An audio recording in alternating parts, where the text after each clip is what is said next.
que sur la actualité politique que s'est passé dans le cannabis République démocratique et du Congo, ce qui a été souhaité mbote to pesa so mbote na me Mike waza toujours na sima caméra na équipe technique mobimba ya Yeba TV oyo baza ko accompagner biso na émission ya lelo bobi ke biso e copolitique to za lelo biso moko to ya mbeli bino oyo azali invité spécial na émission na biso lelo première fois na leka na plateau ya Yeba TV première fois ne parler na copolitique sur la demande na bino obomeka ko senga biso to sala ba recherche ko luka to zui lelo comme na ye président Jeko Beya oyo azali moko ya bakambi ya force du progrès elongonele tokosola actualité politique crise ezokolega na kati na UDPS na lelo tolamuki tomoni kuna na kitambo masasi ebeti na bagaz lacrymogène parce que ne mwana semi azalaki wana abimi na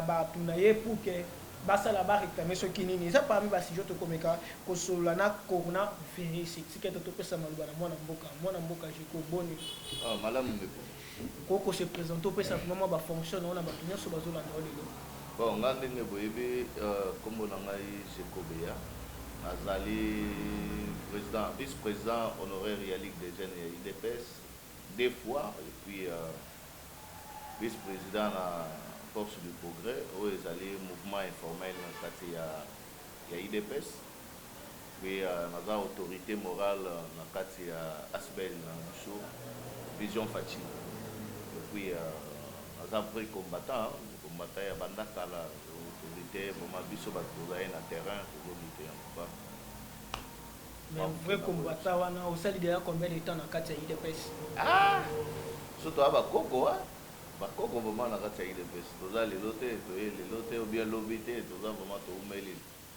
ça veut dire que avant afidèle akota biso tozalaki déjà na kati ya combat ça veut dire tobundi na Kabila le père tobundi na Kabila fils tobundi na Mobutu talaka ça veut dire tokotaki bana mike na kati ya UDPS tozalaki vraiment bana tozolanda mpe bavie na biso mpe bazalaki ti biso moko toye tosimbi masolo nde tozali.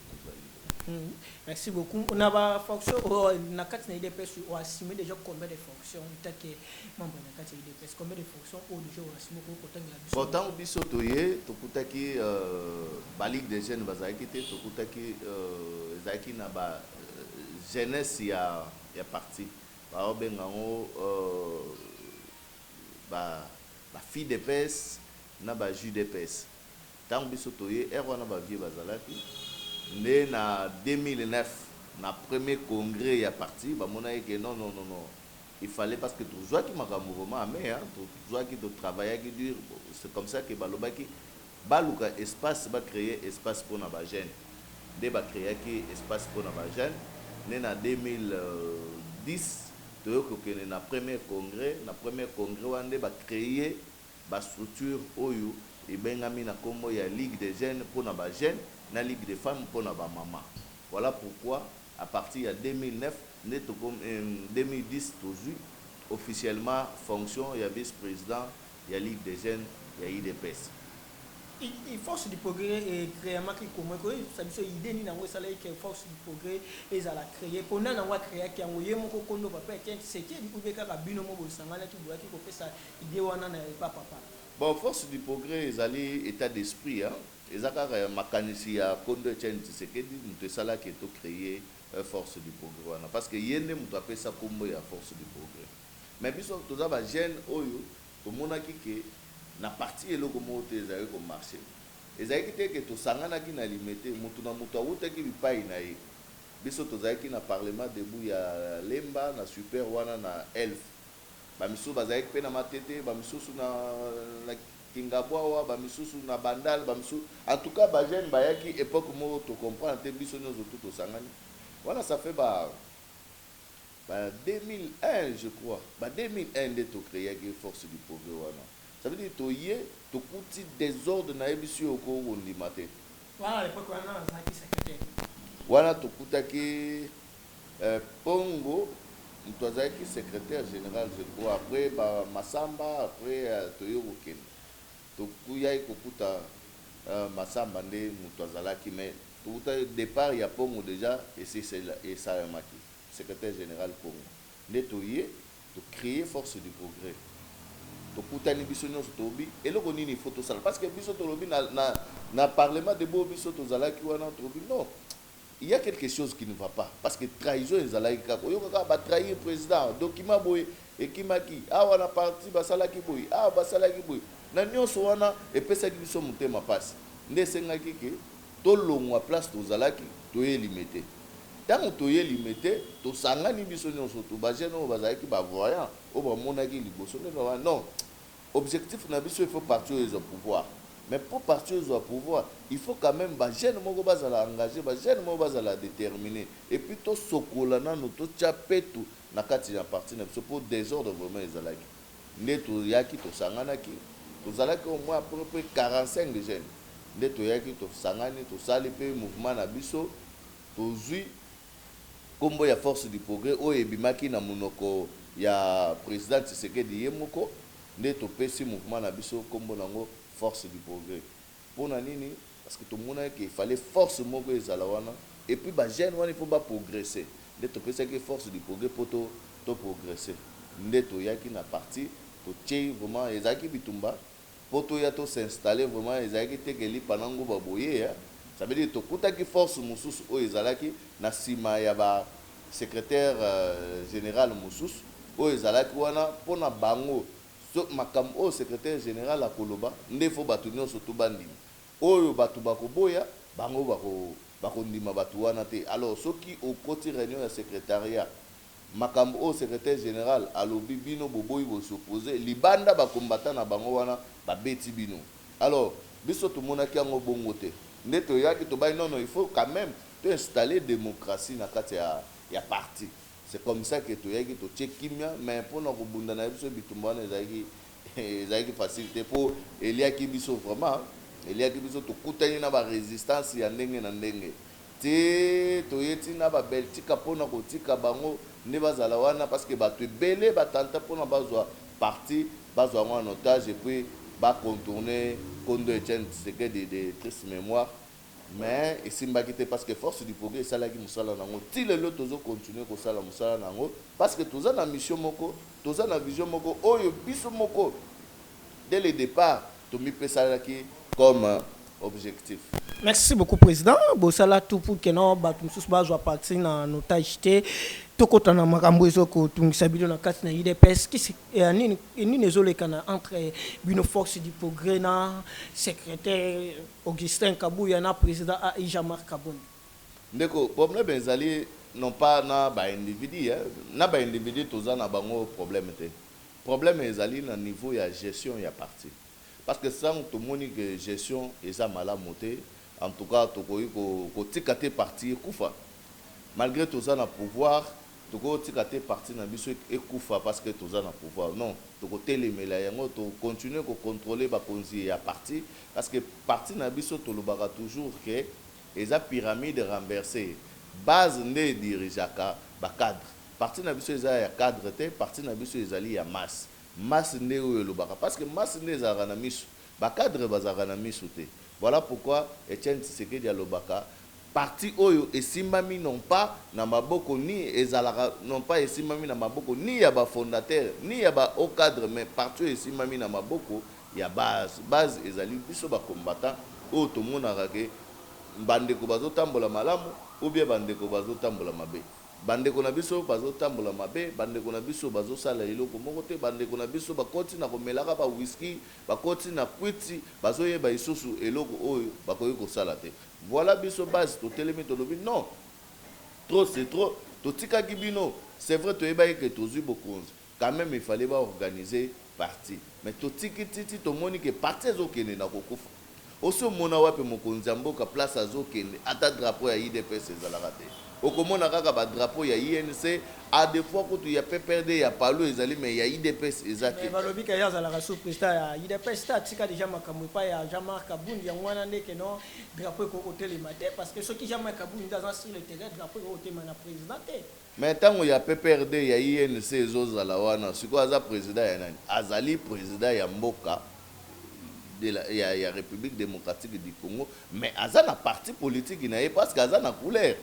Ozomona, ça veut dire que les joueurs azobeta na Léopard, aza ya Vita soki aza ya Imana ou bien ya Mazembe, mais ako défendre nanu Mazembe Vita nani Léopard okuboya yete que peut-être là ta drapeau ya couleur ya équipe na ye. Ozomona, aza président na biso il faut tout accompagner IDPS eza parti au pouvoir.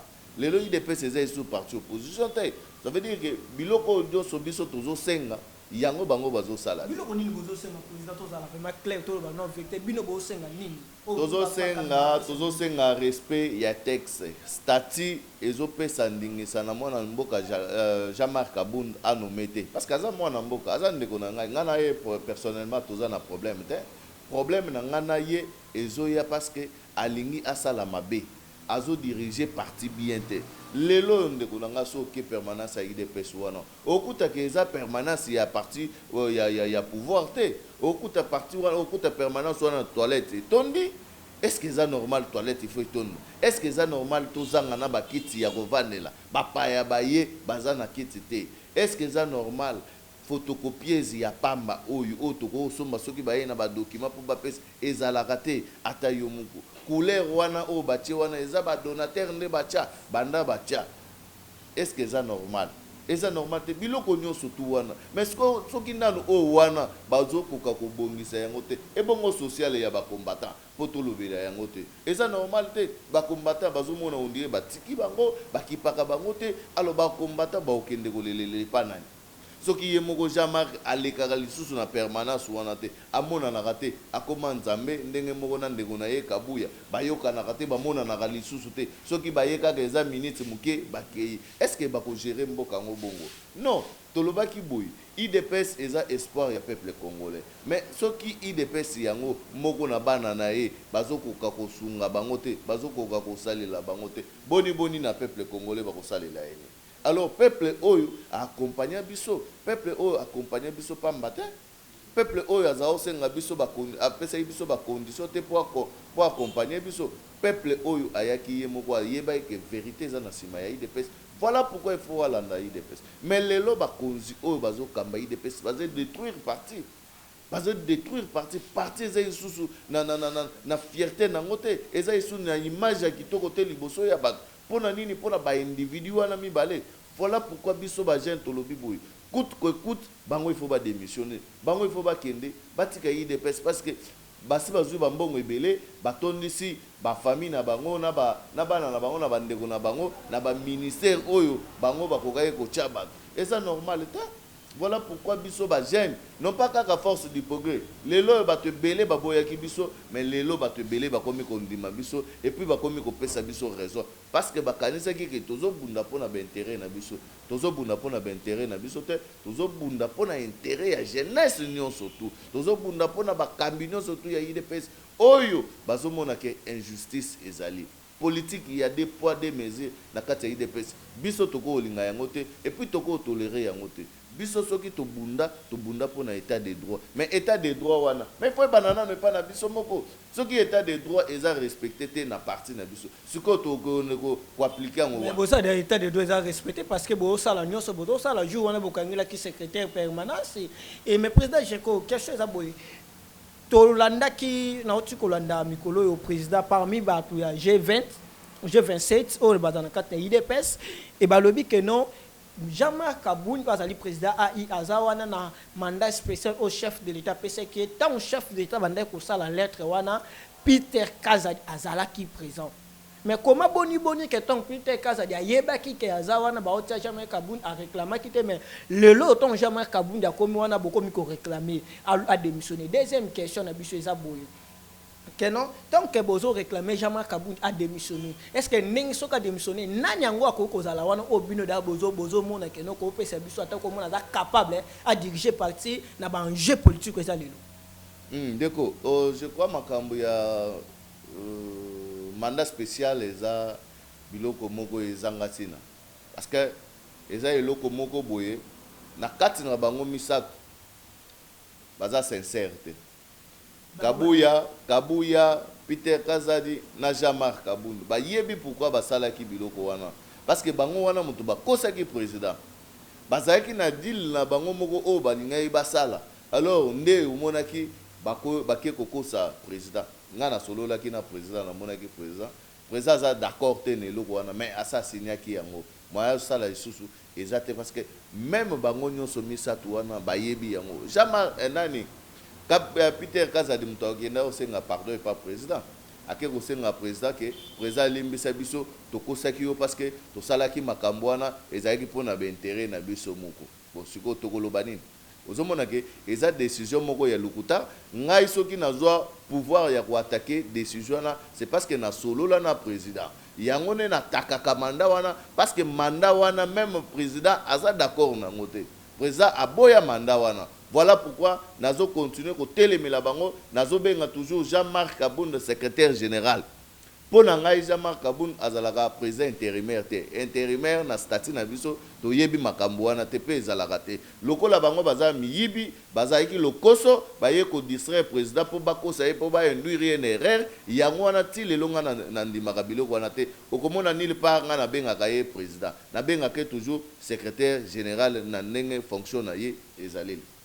Ndeko pona kozonga pona secrétaire général nini o biso tomoni non biso tokoye ko exiger volonté ya président te toza pe na mutu o tozo soutenir te toza pe na sima pe ya mutu moko te biso tozo senga parti ezala bien parti ezala organisé pour biso nyonso to se retrouver baninga mususu moyen ba se retrouver ezate parce que parti eza mal organisé mal géré.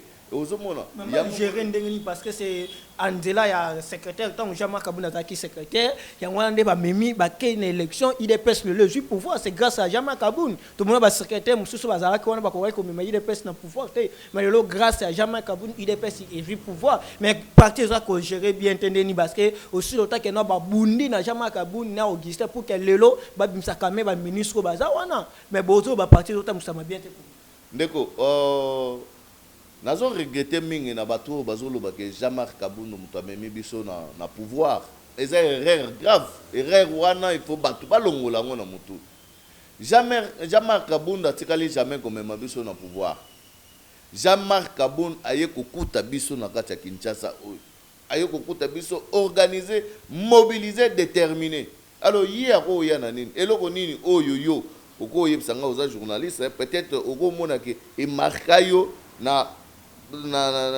port ya Jean-Marc Kaboun asa na port moko te ko yebisa yo Jean-Marc Kaboun asali eloko moko te à part ba déclaration inutile ba déclaration bidon o ya sikali ko sala alors eloko nini o amemi Jean-Marc Kaboun tant to lobi to kenena na président to biso na yebi bato belé biso to bundi pour Jean-Marc a organiser congrès pour to même président to comme c'est candidat ou bien président ya parti Jean-Marc alingaki te azalo mbongo ezaki te et tokosala biloko wana te aboya bunda kutu bandeko to bunda ba conflit ezalaki ya makasi na pro Jean-Marc na bato balingi congrès na bato balingi congrès te to yebi yango tango to koti pe processus électoral Jean-Marc alobaki tokende na machine à voter comment muto alobaki tokende na machine à voter tokende élection sans machine à voter. Vous comprenez? Mais surtout la stratégie na yewana. Est-ce que les autres linga tous na pouvoir? Tunga tous na pouvoir te. Azao non biso il faut pas tokende na machine à voter alanda nenge batu ya nani ya lamuka bazaya koloba ke bango ba okende sa machine à voter. Ozomona la stratégie na ya zao banga opinion parce que opinion à majorité ya batu bazao boya machine à voter. Mais eza par vision ya Félix Antoine Tshilombo président de la République. Oya lobaki ki avec ou sa machine à voter to okende élection bosko na mutu wana na yo nani o to ko lobaki apesi biso pouvoir hein mutu ni risque o sali alobi ke na ni na s'effacer soki na osela sila to okende avec ou sa machine à voter Jean-Marc na ye ko landa ne décision wana Jean-Marc Kaboun na mboko wazanani Jean-Marc Kaboun auti ba uti ko eliri kala mingi te ba eliri na sima ya Jekoko Jekoko, c'est grâce à Jekoko qu'il y a une prison, n'a pas moyen Jekoko a tchaki, ne sali que Jean-Marc Abima député. Bon yo ko yebsanga Jean-Marc asali ni place wana. Meeting nini oyo mona ya Jean-Marc atikali ko sala. Pona ko lakisa ke Jean-Marc apesaki apport moko, soit apport financier. Est-ce que mbongo nini o Jean-Marc apesaki président?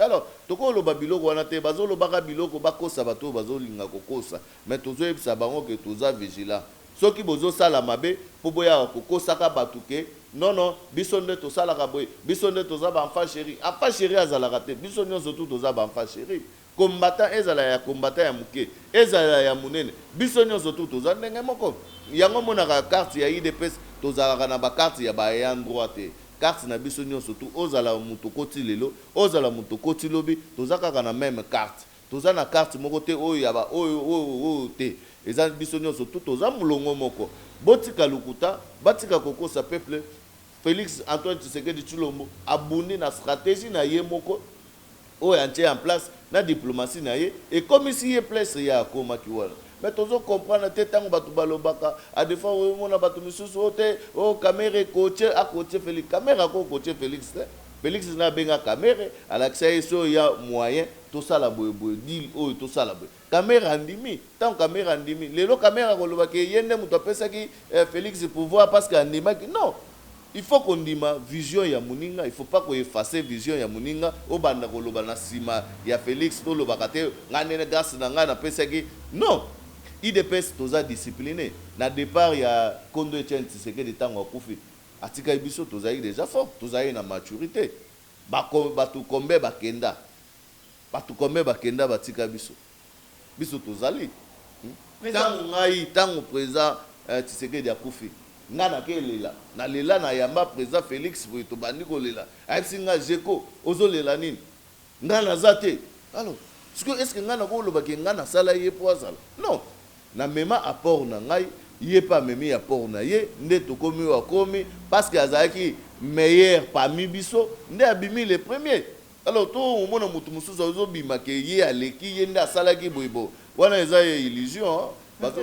Mais président le président de la République au soleil qui n'a président de la République il y a un autre qui taquer le logement Kaboun parce que baza place wana c'est baza place wana le président de la République ba même qui Peter Kazadi Augustin n'a jamais Kaboun ba ça qui ba même chef d'état n'est mais pourquoi le loyer mon chef de l'état malgré ba revendication nyonso malgré l'accusation de taxer jamais Kabuno Gisté Kabouya, le chef de l'État a lobate à Tikika Kabangwana parce que décision en Soukato Moutako qui m'a le long à parti c'est chef de l'État. Mais pourquoi silence nae ezolobani? Parti na biso to mesana na ngoka kaboy. Moi je crois que les processus n'est to stobani déjà. Lokola to stobani processus yeba que jamais ka okende. Po to bandaka kaboy, to lobaka kaboy. Jamais na tikala komona batu baye lelo non ça veut dire que le président est responsable ayebi pourquoi azotika temps parce que ennemi ya vérité hein ennemi ya mensonge ezatan tant ou temps ekokoma po bazokosa ye bamemelaka ye makambo mususu oyo kote baza ba jaloux balingi biso te ozomona non eza biloko ya lukuta biso tozoloba vérité yango yo ke batu wana bazokoka te. Ça veut dire que gestion ya parti ezolekela bango baza isu na niveau wana te batika bango ba ndenge bazo sala misala na bango ba pesa bango batika Jean-Marc na assemblée asala makambo na ye balukela Augustin pe soki mwa musala ba pesa ye asala makambo na ye batika parti parce que ezolekela bango bazo yeba ko organiser makambo te mais bazo kende ko kosaka président parce que moni bato belé ba olinga ko lobate po ba yebi ke bango nde mutu ba branchaka bango nde mutu bazo pesa bato misala yango mona mais tango avec l'état bato belé ba ko tomboka mais président ça yebi déjà vérité ayebi ke bato wana baza na erreur et puis bato wana bazo non aza président de la république akoyi ko sala makambo wana bongo te aza na tana ye même avec mavungu oyebi mbula to bandaka bitumba na mavungu ava mavungu akene tout ça presque 2 ans na mavungu bitumba lelo boye bitumba lobi baboyi même mavungu arriva ya ko interdire président Félix akotaka iso permanence te baboya eloko nini etinda biso to longwa na kati na 10e rito kende permanence ezaki même pas nani ezaki bitumba toke yebisa président Tshisekedi le père tozo expliquer boy mais awebi ke azoboya bazoboya te botika mabungu botika ye mais avec le temps na yebi sibino ndeko nanga loko les processus na yebi ke mavungu akodie na ye na nani Jean-Marc okende na ye eza même pas makambo ya ko négocier te toko négocier te toko sala nini te mais to suto lobby déjà que bango ba mata ba kita ba ko kende kaka président coronavirus gouverneur alakaki anosaki que no fait to kende na confinement total to fa na banda ko 4 jours et subitement chef de gnani gouverneur de la ville de Kinshasa ngobila ayaki kolongola décision wana Lilobano ezanine par rapport à comment on a maladie oyo na décision ya gouverneur oyo a changé qui brusquement batumso ba somi ba provision na ça na témoignage même papa moko ateka ki télévision na ya plasma pour que asomba provision atia na ndaku malamo ba ebise que notre enfant ne sous 4 jours na ndaku te. Qu'est-ce qui se passe na mboka na biso? Non non, omoni ndeko na ngai pona maladie wana peuple congolais faut pas comprendre eloko moko. Et puis, et comme il y a des gens qui ont peuple ayoka. Mon peuple na biso des fois, na habité ceux qui mboka na biso biso nyon surtout aux aba politiciens, biso nyon surtout aux aba pasteurs, biso nyon surtout aux aba prophètes, biso nyon surtout aux aba juristes, biso nyon surtout aux aba footballeurs, biso nyon surtout aux aba chauffeurs. Ça veut dire mboko yo ba tout. Ba sala ra même biloko. Or maladie wana eza réel ndeko to sala ba jeté parce que tala na ba poto wana ne maladie wana ezobo tala ba poto oyo ba mboka oyo eza bien organisé oyo ezali na ba hôpitaux ya ndenge na ngenga kitoko mais tala lelo ndenge bato bazokufa lokola basusu mais soki ekoteli biso awa nazoloba toujours ba mindele wana bazalaka kutu na communauté te babandaka mutu na mutu avandi pana mais tala ne bazokufa masse mais biso batu tozalaka en famille toko kufa boni. Voilà pourquoi décision wana ngai na soutenaki yango il y a 4 jours wana tovanda parce que balobi batu ebele basi bazwi malade mais batu wana toko ozwa bango nini eza stratégie o bango basalaki que pendant 4 jours soki mutu akoyi babenge so mutu akoyi babenge ekoki ko éliminer ou bien to définir nombre ya bato baza. Est-ce que comment changer qui décision? Qu'est-ce que c'est ça là qui nous faut que décision na ba changer en brise? Décision eye ko change jamais brisque parce que congolais alingi ndeko na ye congolais te. Et loko nini oyo biloko ekokai komata. Ozomona? Ça veut dire ba lobby ka ke lobby nini ezate na ebiso ke biloko nyonso emati. Mais est-ce que c'est normal? Raisonner sikoyo. Balobi poto vanda kaka ndako 4 jours pona maladie. Batu ba matisi biloko eloko nini ba matisi. Mais parce que pour le gouvernement ils ont qui charge ta copier ça va congolais. Non. Il y a mal muta débrouiller moko. Gouvernement. Président, est-ce que le gouvernement est capable que nous ko somba ko na ba super na ba égal wana ko somba losos a sombi ba biloko wana nyonso a obligé bango ba quitter sa biloko ezaki possible. Il y a mona moni ke non ndeko. Ko gérer ko zwa mboka na biso lokola ba mboka mususu te. Mboka na biso yo ba détruire rango pendant 50 ans. Ça veut dire que ça lelo te toko ko zala na mbongo gouvernement ko zala na mbongo ya ko sala wana. O tozo sala ezali moi ba stratégie ya gouvernement. Ça veut dire que stratégie ko bima lelo. Soki gouvernement a eu mesure lelo a exagéré par rapport à quoi? Bakolo ba non eza épidémie oyo ye tikala ko yate na époque oyo biso to zayo kola. Et le comment est surprendre biso. Et côté les biso. Ça veut dire ceux qui ba mesure au bazozo. À cause ba mesure moko stratégique. Mais ceux bazui ba surprendre yo. Net ozo ke nanzela ba bité kozonga suna ndako na yote il faut olo. Mais tant kozonga soki okufi. Okolela isuzu ke gouvernement tala ndenge batu bazokufa. Alors il faut to yeba ndenge nini ya kotambolaka. Il faut to yeba ndenge nini ya kozalaka batu. Ba peuple congolais bo fongola misu, bo fongola mitema na bino. Tozala batu. Hein? Totikala kozala lokola banyama. Parce que banyama kaka ne ba comprendre te ba kendaka toujours na ba sens o bango balingi kokende. Mais tant que bazolo ba gouvernement nezo mona. Tant que batu ba banda kokufa en cascade batu ba ko banda lisusu koloba. Botiki biso prise en charge ezate même maladie wana qui se zate.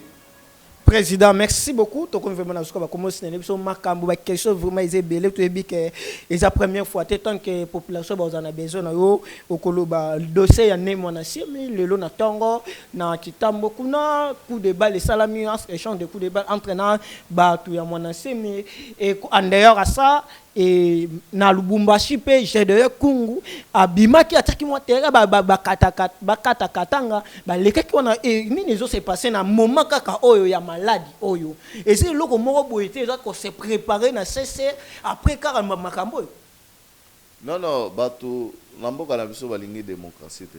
Eloko ezoboma mboka na biso bato balingi démocratie te. Soki tozalaki na dictateur nde bato balingai kosepela. Mais lokola démocratie eye na mboka na biso ndozomona bato bazotante biloko wana nyonso bazotante mpona kodestabiliser badestabiliser vision ya chef de l'État. Mais ata basali bongo, je crois que chef de l'État a concédé te. Yo kasi eloko nini mwana nsembe azolo lelo discours nini opposition aza nango. Opposition aza na discours te. Alors baoluka eloko nini ngai fona sala kaka nyonso tuba na sala po bakanga ngai. Mais bako kango po bacha wa place ko tia yo ezate chef de l'État ko kanga yo te. Te bako maîtriser ye, bako kanga ete bako mettre. Mais tout le monde dit que non. Na lobby yo ki je de ki ngwa ki wa. Sakimi. Est-ce que azomona na lisu te? Mais bako kanga ete bako maîtriser ye. Eloko biso to lobby. Na lobby tant bazoloba ke bako maîtriser ko kanga, ça veut dire ko kango na loba ko kango en tant que politicien. Pour déclarer ba policier walo non. Bazotika osala. Biloko wa osala wana. Est-ce que ça a un sens? Malade ezali. Yozo benga batu bokene. Tel le peuple wa kokufa. Zaka peuple na biso. Botangu yazo sala wana. Eza po peuple asani. Po kufa. Sura lingi peuple wana. Azela président na biso to sto lobby yango aza démocrate. Akokanga politicien te, akosala makambo mabe te. Soki élection ezali, soki oza fort, tokende parce que mboka na biso c'est côté déjà na démocratie.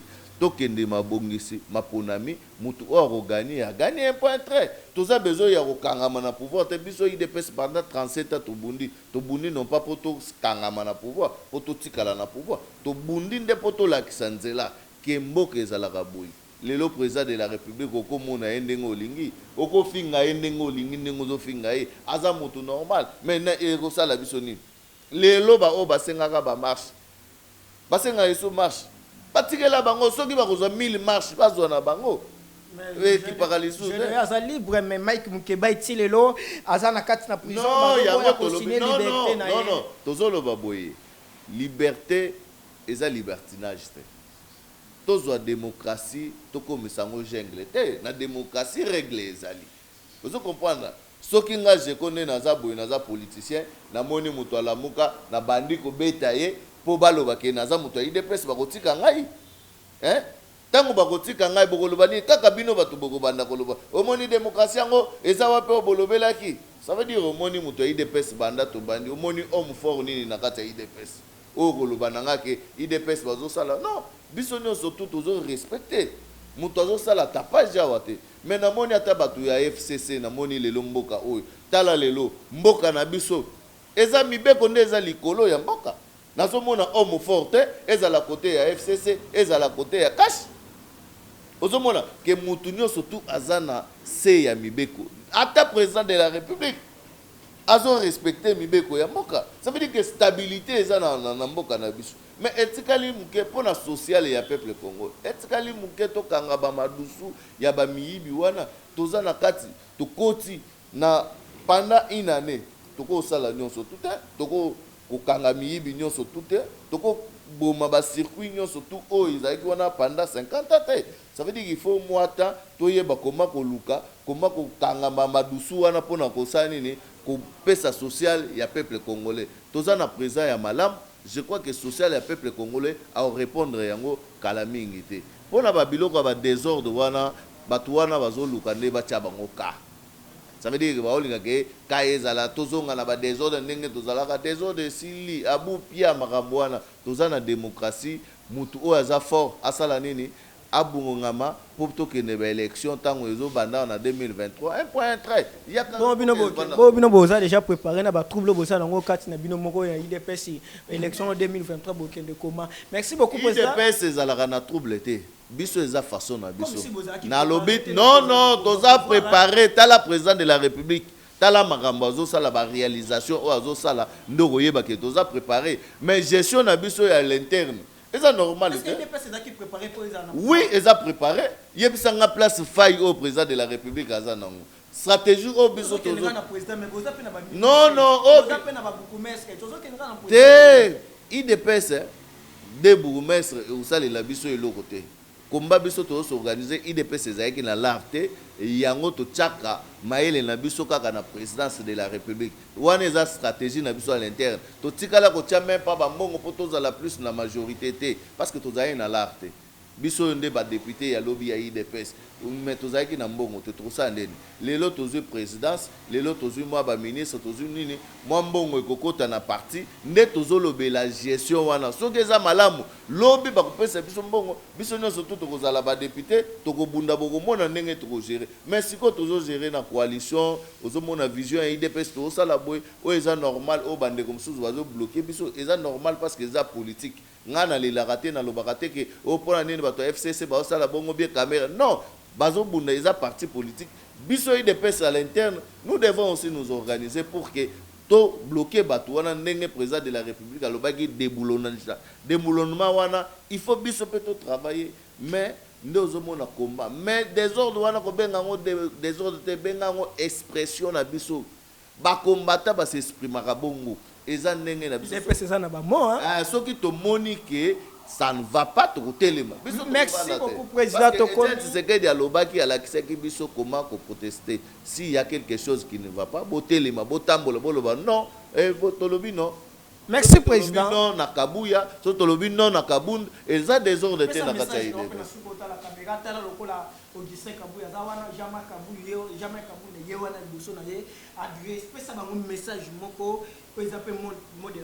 Message nanga na Jean-Marc Kaboun na Augustin Kabuya botika boluka eloko mususu o bokoyo ko sala bo sala parce que parti au pouvoir na moni gezo lekela bino boko ko mema charge wana te lokola boko ko mema charge c'est ole bo bima ba incompétent ole bo bima soki nini ba moni no to ko benga bino to lingi botika na ndenge ya malembe boluka kimia tozala tozaba ndeko biso na bino tozaba to inanité mais oyo zo senga biso ezali intérêt ya batu intérêt ya batu batu bazo se retrouver te voilà pourquoi tout les melibino voilà pourquoi tozo yebisa bino mais soki bo santé te etali bino. Merci beaucoup soki bo santé te talibino wana ezali akili loba ya suka ya mwana mboka Jekobe ya oto yamba kene émission na biso lelo bomoni ke makambo so la na eza vraiment belé mais télévision ezande likambo ya tango tant qu'on so boko zala na besoin na ye tant on so besoin ko zala ke pour que président loba yeba tiveza na pe micro na biso za wana to ko pese micro pour que ameka koloba. Merci beaucoup Mike na sima caméra bonne guérison na papa Alain kuna na 4 na France ticket ko la pambola bino to kutani.